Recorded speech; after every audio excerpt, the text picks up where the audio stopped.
అయోధ్య బాలరాముడు ధరించిన ఆభరణాల్లో ఒక్కొక్క దానికి ఒక్కొక్క ప్రత్యేకత ఉంది. 5 ఏళ్ల ప్రాయంలో ఉన్న బాలుడు కాబట్టి ఆడుకోవడం కోసం బొమ్మల్ని కూడా అందుబాటులో ఉంచారు. ఏనుగు, గుర్రం, ఒంటె, బండి వంటి వాటిని పెట్టారు. శ్రీరామ జన్మభూమి తీర్థక్షేత్ర ట్రస్ట్ ఈ వివరాలను వెల్లడించింది. కిరీటం.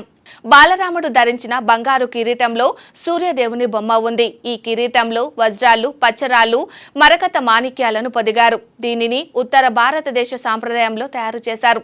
కిరీటం కుడివైపున ముత్యాల దండలను వేలాడదీశారు. కౌస్తుభమణి.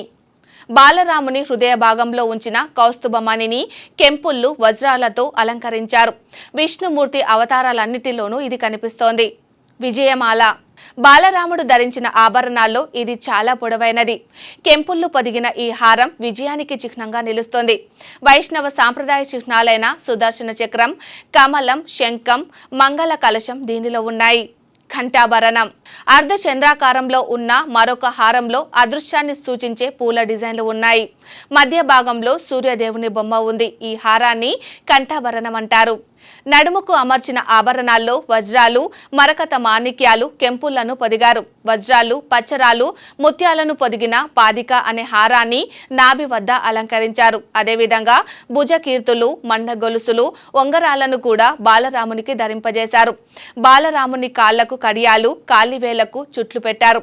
వీటన్నిటిలోనూ వజ్రాలు, కెంపుళ్లను పొదిగారు. ముత్యాలు, పచ్చరాళ్లు పొదిగిన బంగారు విల్లు, ఓ బాణం కూడా బాలరాముని చేతిలో ఉన్నాయి.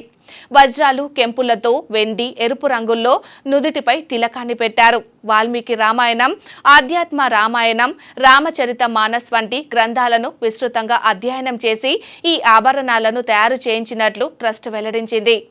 పసుపు రంగు పంచె, ఎరుపు రంగు అంగవస్త్రాలను బనారస్ వస్త్రాలతో తయారు చేయించారు. వీటిపైన శంఖం, పద్మం, చక్రం, నెమలి బొమ్మలు ఉన్నాయి. ఆకర్షణీయమైన జరీ అంచులు ఉన్నాయి. అయోధ్య బాలరాముని దర్శనానికి మీరు వెళ్ళినప్పుడు ఈ ఆభరణాలతో ముద్దులొలికే రామ్ లల్లాను తనివితీరా దర్శించుకోండి.